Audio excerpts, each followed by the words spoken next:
कहानी की शुरुआत होती है एक अपर्टोसॉरस कपल डायनासोर से, जो अपनी जिंदगी खेती करके गुजारा करते थे। वो अपने अंडों के पास आते हैं, जिनमें से कुछ ही देर में बेबी डायनासोर बाहर निकलने वाले होते हैं। धीरे धीरे अंडे फूटते हैं और 3 प्यारे से छोटे डायनासोर जन्म लेते हैं। 2 डायनासोर तो मजबूत और शरारती होते हैं, लेकिन तीसरा बच्चा अभी भी अंडे में ही छिपा बैठा था। वो साइज में बहुत छोटा और डरा हुआ था। माँ बाप उसका नाम रखते हैं आर्लो। कुछ देर बाद पूरा परिवार अपने छोटे छोटे बच्चों को लेकर बाहर आता है। फादर डायनासोर उन्हें अपना खेत दिखाता है और दूर मौजूद क्लॉ टूथ माउंटेन यानी पंजा पर्वत भी दिखाते हैं। समय बीतता गया, बच्चे बड़े होते गए। बक और लिब्बी ताकतवर, तेज और निडर निकले। वो खेती बाड़ी में अपने पेरेंट्स की मदद करते थे, लेकिन आर्लो वो बहुत डरा डरा सा रहता था। छोटी छोटी चीजों से डर जाता और जब भी उसे कोई काम दिया जाता वो उसे ठीक से कर ही नहीं पाता था। एक दिन फादर और मदर डायनासोर अपने तीनों बच्चों को बुलाते हैं। फादर उन्हें समझाते हैं, सर्दियों का मौसम आने वाला है, इसलिए हमने बहुत सारा खाना इस कॉर्न साइलो में इकट्ठा किया है ताकि ठंड में कोई कमी ना पड़े। इसके बाद फादर और मदर अपने पैरों के निशान यानी फुटप्रिंट उस पर लगाते हैं। ये उनका गर्व था, उनकी मेहनत की पहचान। तीनों बच्चे भी बहुत एक्साइटेड होते हैं अपना फुटप्रिंट लगाने के लिए, लेकिन फादर उन्हें रोक देते हैं। वो कहते हैं, अभी तुम इस काबिल नहीं हो। जब तक तुम कोई बड़ा काम करके दिखाओगे नहीं, तब तक अपना फुटप्रिंट नहीं लगा सकते। लेकिन एक दिन तुम सब अपनी छाप जरूर छोड़ोगे। कुछ ही दिनों में बक पेड़ों को गिराकर पूरा मैदान साफ कर देता है। फादर खुश होते हैं और उसे भी अपना फुटप्रिंट लगाने की इजाजत दे देते हैं। फिर आर्लो की बहन लिब्बी अकेले पूरा खेत जोत देती है। वो भी गर्व से अपना फुटप्रिंट छोड़ देती है। अब सिर्फ आर्लो ही रह गया था, जिसने अभी तक कुछ भी ऐसा नहीं किया था जिस पर वो गर्व कर सके, और इसीलिए फादर उसे फुटप्रिंट लगाने की इजाजत नहीं देते। आर्लो उदास हो जाता है। बक उसका मजाक उड़ाता है, छोटू तू तो कुछ भी नहीं कर सकता। आर्लो गुस्से में जवाब देता है, ऐसा मत बोलो, मुझे बुरा लगता है, मैं कोशिश तो करता हूँ। लेकिन बक फिर भी उसे चिढ़ाता रहता है। इतने में फादर आ जाते हैं और बक को डांटते हैं। अपने भाई को तंग मत करो, आर्लो दुखी दिल से कहता है। आप सबको लगता है ना कि मैं कुछ नहीं कर सकता, लेकिन एक दिन मैं भी कुछ बड़ा करूंगा और अपना फुटप्रिंट जरूर लगाऊंगा। आर्लो का डर दूर करने के लिए फादर के दिमाग में एक आइडिया आता है। रात में वो आर्लो के पास आते हैं और कहते हैं, चलो मेरे साथ दोनों वॉक करने निकलते हैं। आसमान में टिमटिमाते तारे, चारों ओर शांति और हवा की हल्की सरसराहट, सब कुछ बेहद खूबसूरत होता है। फादर आर्लो को समझाते हैं, कभी कभी डर का सामना करना जरूरी होता है, क्योंकि जब तक तुम डर से भागते रहोगे तुम कभी कुछ कर ही नहीं पाओगे। अपने ऊपर यकीन रखो आर्लो, कुछ भी नामुमकिन नहीं। सुबह होती है। फादर देखते हैं कि स्टोर में रखा अनाज कोई खा गया है। वो घबरा जाते हैं, क्योंकि अगर ऐसा ही चलता रहा तो सर्दियों में खाना कम पड़ जाएगा। फादर आर्लो से कहते हैं, अगर तुमने उस जंगली को पकड़ लिया जिसने हमारा खाना चुराया है, तो तुम भी अपनी छाप छोड़ सकोगे। दोनों एक ट्रैप लगाते हैं। वो वहाँ कॉर्न्स रखते हैं ताकि वो जंगली प्राणी खाने आए और जाल में फंस जाए। फादर कहते हैं, और फिर बस एक डंडा मारना है, तब जाकर तुम भी अपना फुटप्रिंट छोड़ पाओगे। आर्लो ये सुनकर बहुत ज्यादा एक्साइटेड हो जाता है। उसे लगता है उसका सपना अब सच होने वाला है। अब आर्लो उस ट्रैप के पास पहरा देने लगता है। अचानक झाड़ियों में सरसराहट होती है और एक छोटा सा जंगली बच्चा स्पॉट वहाँ आ जाता है, जो उसी वक्त ट्रैप में फंस जाता है। आर्लो उसे देखता है तो हैरान रह जाता है। वो कोई डरावना जानवर नहीं, बल्कि एक छोटा सा इंसानी बच्चा था। स्पॉट जोर जोर से चिल्ला रहा होता है और खुद को जाल से छुड़ाने की कोशिश कर रहा था। आर्लो का दिल तेजी से धड़कने लगता है। वो डर जाता है, लेकिन फिर हिम्मत जुटाकर डंडा मारने की सोचता है ताकि वो स्पॉट को मार सके और खुद को साबित कर सके। मगर वो ऐसा नहीं कर पाता। उसका दिल उसे रोक देता है। वो ट्रैप खोल देता है और स्पॉट वहाँ से भाग जाता है। कुछ देर बाद फादर डायनासोर वहाँ पहुँचते हैं। वो गुस्से में आर्लो पर चिल्लाते हैं, तुमने उसे पकड़कर भी छोड़ दिया, तुम्हारा डर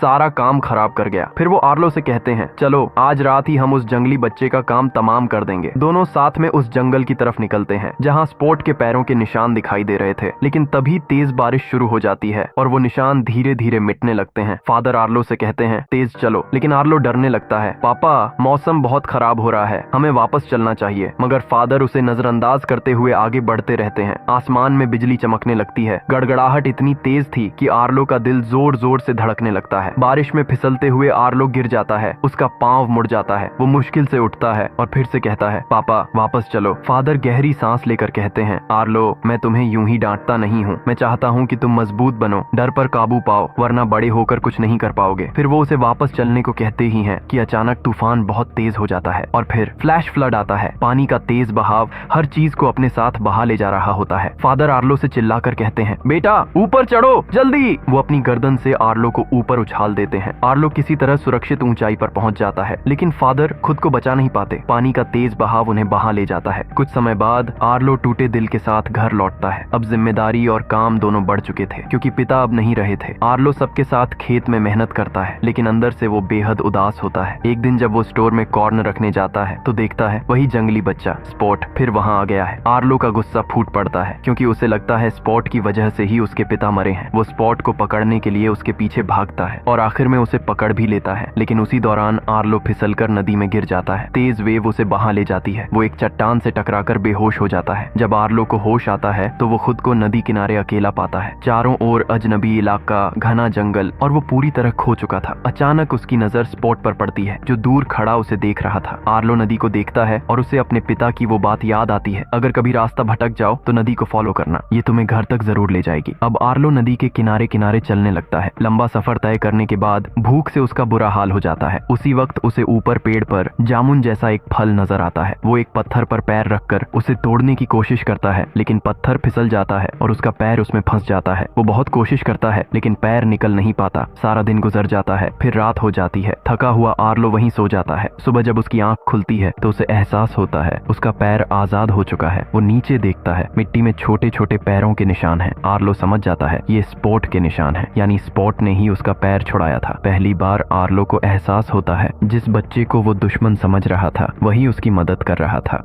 आर्लो हिम्मत जुटाकर उठता है। अब वो डरने के बजाय कुछ करने का फैसला करता है। वो आसपास की लकड़ियां इकट्ठा करता है और अपने लिए एक छोटा सा घर बनाने लगता है। धीरे धीरे उसे थोड़ा सुकून मिलने लगता है। तभी स्पॉट दोबारा वहां आ जाता है। इस बार वो आर्लो के लिए एक लिजर्ड लाता है क्योंकि उसे पता था कि आर्लो को भूख लगी है, लेकिन आर्लो पीछे हट जाता है और घबराकर कहता है दूर करो इसे। वो शाकाहारी था और ऐसी चीजें खाना उसके बस की बात नहीं थी। स्पॉट कुछ देर सोचता है और फिर वो एक बहुत बड़ा कीड़ा पकड़ कर लाता है। वो अपने दांतों से उसका सिर अलग करता है और आर्लो की तरफ बढ़ाकर इशारा करता है खा लो। आर्लो घिन और डर से पीछे हट जाता है। स्पॉट को अब समझ आ जाता है कि आर्लो क्या खाता है। वो तुरंत जाकर वो बेरीज लाता है, वही फल जो आर्लो ने पहले देखा था। आर्लो भूखा था। वो बेरीज पर टूट पड़ता है। फिर वो स्पॉट से और फल मांगता है। स्पॉट उसे अपने साथ एक ऊंची जगह पर ले जाता है जहाँ एक पूरा पेड़ बेरीज से लदा हुआ था। आर्लो की आंखें चमक उठती हैं। वो तेजी से पेड़ की तरफ बढ़ता है, लेकिन स्पॉट उसे रोकने की कोशिश करता है। आर्लो नहीं रुकता और जैसे ही वो फल खाने झुकता है ऊपर से एक बड़ा सा स्नेक गिरकर उसके ऊपर आ पड़ता है। आर्लो डर से चीख उठता है। स्नेक अटैक करने ही वाला होता है कि तभी स्पॉट उस पर टूट पड़ता है। छोटा सा स्पॉट बड़े सांप को डरा भगाता है। आर्लो दंग रह जाता है। पहली बार उसे एहसास होता है कि स्पॉट सिर्फ जंगली बच्चा नहीं, एक बहादुर साथी भी है। अचानक लकड़ियों में से एक विशालकाय जानवर निकलता है जिसके सींगों पर कुछ पक्षी बैठे होते हैं। वो आर्लो से पूछता है तुम्हारे साथ ये बच्चा कौन है? आर्लो जवाब देता है इसका कोई नाम नहीं है। थोड़ा सोचने के बाद वो उसे नाम देता है स्पॉट। स्पॉट पीछे मुड़कर देखता है और हल्की सी मुस्कान देता है। उसे ये नाम अच्छा लगता है और इस तरह स्पॉट को उसका नाम मिल जाता है। आर्लो और स्पॉट की दोस्ती अब गहरी होने लगती है। दोनों साथ में नदी के किनारे किनारे आर्लो के घर की तरफ बढ़ने लगते हैं, लेकिन रास्ता आर्लो को ज्यादा समझ नहीं आता। थोड़ी देर बाद वो एक ऐसी जगह पहुंचते हैं जहां घास उगी होती है। आर्लो अपनी पूंछ को घास में हिलाता है और अचानक वहां से जुगनू निकलते हैं। सैकड़ों रोशनियां हवा में तैरने लगती हैं। स्पॉट और आर्लो दोनों उस नजारे को देखकर खिलखिलाकर हंस पड़ते हैं, लेकिन अगले ही पल आर्लो को अपने पिता की याद आ जाती है क्योंकि उसके पिता भी ऐसे ही उसे जुगनू दिखाया करते थे। आर्लो का चेहरा उदास हो जाता है। वो जमीन पर बैठता है और लकड़ियां उठाता है। वो 5 छोटी लकड़ियां जमीन में गाड़ता है और फिर सबसे बड़ी लकड़ी को गिरा देता है। यानी वो स्पॉट को अपने परिवार के बारे में बता रहा होता है। हम 5 थे लेकिन अब पापा नहीं रहे। स्पॉट कुछ देर उसे देखता है, फिर खुद भी 3 लकड़ियां जमीन में गाड़ता है। वो 2 बड़ी लकड़ियां गिरा देता है और अकेली छोटी लकड़ी को देखकर नीचे सिर झुका लेता है। इसका मतलब था उसके माता पिता भी मर चुके थे, वो भी अकेला है। आर्लो और स्पॉट एक दूसरे को गले लगाते हैं। दोनों की आंखें नम होती हैं। दोनों चुपचाप एक दूसरे का दर्द समझते हुए वहीं सो जाते हैं। अगली सुबह वो अपनी यात्रा जारी रखते हैं। मौसम अच्छा था, लेकिन अचानक आसमान में बादल छा जाते हैं। तेज हवा चलने लगती है और कुछ ही देर में तूफान आ जाता है। आर्लो डर जाता है क्योंकि ये नजारा उसे उसी रात की याद दिलाता है जिस रात उसके पिता बाढ़ में बह गए थे। फ्लैशबैक की तरह सब उसकी आंखों के सामने घूमने लगता है। वो घबरा कर भागने लगता है। आखिरकार वो एक बड़े पेड़ के नीचे जाकर छिप जाता है। स्पॉट भी उसे देखता है और समझ जाता है कि आर्लो के अंदर अब भी डर जिंदा है। जब आर्लो की आंख खुलती है तो वो पाता है कि वो नदी से काफी दूर आ गया है। कहीं भी पानी नजर नहीं आता और अब उसे घर का रास्ता समझ में नहीं आता। दिल भारी हो आता है और वह उदास सा आगे बढ़ता है। थोड़ी ही देर में वह अजीब और गरीब परिंदों का एक झुंड देखता है। वे दिखने में खतरनाक और डरावने लगते हैं। आर्लो उनसे पूछता है कृपया बताइए नदी किस तरफ है, मुझे घर जाना है। पर वे परिंदे झूठ बोलते हैं कि वे तूफान में घायल हुए जानवरों की मदद कर रहे हैं, तुम्हें भी हमारी मदद करनी चाहिए। आर्लो एक फॉक्स को बाहर निकालता है, लेकिन परिंदे परिंदे उसे ही निगल जाते हैं। फिर वे बार बार स्पोर्ट के बारे में पूछते हैं। सरदार परिंदा शक करता है और स्पोर्ट को पकड़ने के लिए निकल पड़ता है। आर्लो उस पर झपटता है, स्पोर्ट को कमर पर उठाकर तेज दौड़ने लगता है और तभी सामने दो बहुत बड़े जायंट डायनासोर दिखाई देते हैं जो दरअसल अच्छे होते हैं। उड़ने वाले परिंदों ने दोनों को पकड़ने की कोशिश की, लेकिन जायंट डायनासोर आकर उन्हें बचा लेते हैं। कुछ ही देर में वहाँ एक और बड़ा डायनासोर आता है जो इन दोनों का पिता होता है। जायंट डायनासोर का पिता गंभीर स्वर में कहता है, तुम्हें यहाँ नहीं आना चाहिए था, यह इलाका खतरों से भरा है। आर्लो बताता है, मैं यहाँ गलती से आ गया, क्या आप मुझे नदी का रास्ता बता सकते हैं, पंजा पर्वत वाली नदी? लेकिन पिता डायनासोर कहते हैं कि हमारे पास समय नहीं है, हमें अपनी भैंसें ढूंढनी है। आर्लो मदद करने की इच्छा जताता है और बताता है कि स्पोर्ट की नाक बहुत तेज है, वह भैंसों की खुशबू सूंघ कर उन्हें ढूंढ सकता है। जायंट डायनासोर कहते हैं कि ठीक है, पर वहाँ चोर भी घूम रहे हैं। वे आर्लो से कहते हैं कि पास में जो बड़ा पत्थर दिख रहा है वहाँ जाकर जोर से चिल्लाओ ताकि जो चोर हमारी भैंसें चुराते हैं वे बाहर आ जाए। आर्लो डर रहा था पर उसे घर भी वापस जाना था, इसलिए वह पत्थर पर चढ़कर चिल्लाने लगता है, पर उसकी आवाज बिल्कुल नहीं निकलती। तभी स्पोर्ट उसके पांव पर जोर से काटता है और आर्लो दर्द में जोर से चिल्ला उठता है। उसकी आवाज सुनकर भैंसें वापस आने लगती हैं, लेकिन साथ ही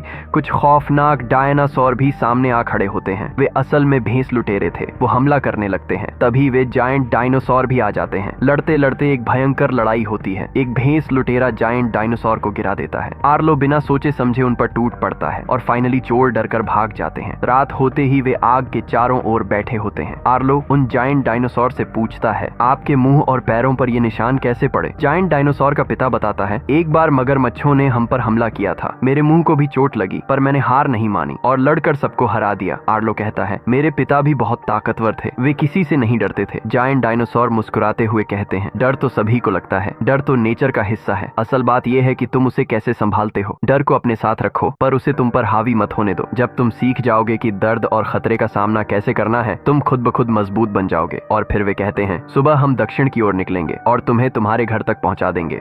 अब आर्लो बहुत खुश है। वो और उसके दोस्त जायंट डायनासोर प्रॉमिस के मुताबिक साउथ की तरफ निकल पड़ते हैं। रास्ते में दूर क्षितिज पर वही क्लॉ टूथ माउंटेन नजर आता है। वो पहाड़ जिसके पास बहती नदी उसे सीधा उसके घर तक ले जाएगी। आर्लो की आंखों में चमक आ जाती है, उसका घर अब बहुत करीब था। जायंट डायनासोर मुस्कुराकर कहते हैं, लो बच्चों, हमने तुम्हें यहाँ तक पहुँचा दिया, इसके आगे तुम्हें खुद जाना होगा। हम अब साउथ की तरफ बढ़ते हैं, तुम्हारी यात्रा सलामत रहे। फिर स्पोर्ट को अपनी कमर पर बिठाकर क्लॉ टूथ माउंटेन की तरफ भागता है। वो और स्पोर्ट जोर जोर से चिल्लाने लगते हैं, लेकिन तभी सामने से एक अजीब सी आवाज आती है, बिल्कुल वैसी ही जैसी स्पोर्ट निकाला करता था। आर्लो और स्पोर्ट सामने देखते हैं, वहाँ एक जंगली इंसान खड़ा होता है। स्पोर्ट ध्यान से उसे देखने लगता है। आर्लो स्पोर्ट को अपनी पीठ पर बिठाकर आगे बढ़ जाता है, लेकिन अचानक वही आदमखोर परिंदे फिर से आ जाते हैं। वो स्पोर्ट को पकड़कर अपने साथ ले उड़ते हैं। आर्लो उसे छुड़ाने की बहुत कोशिश करता है, पर वो बेलों में फंस जाता है। थका टूटा और हताश आर्लो जमीन पर गिरा हुआ होता है। अचानक वो अपने फादर को अपने सामने खड़ा देखता है। फादर उसे बेलों से आजाद करते हैं। आर्लो उनकी तरफ देखता है। पापा,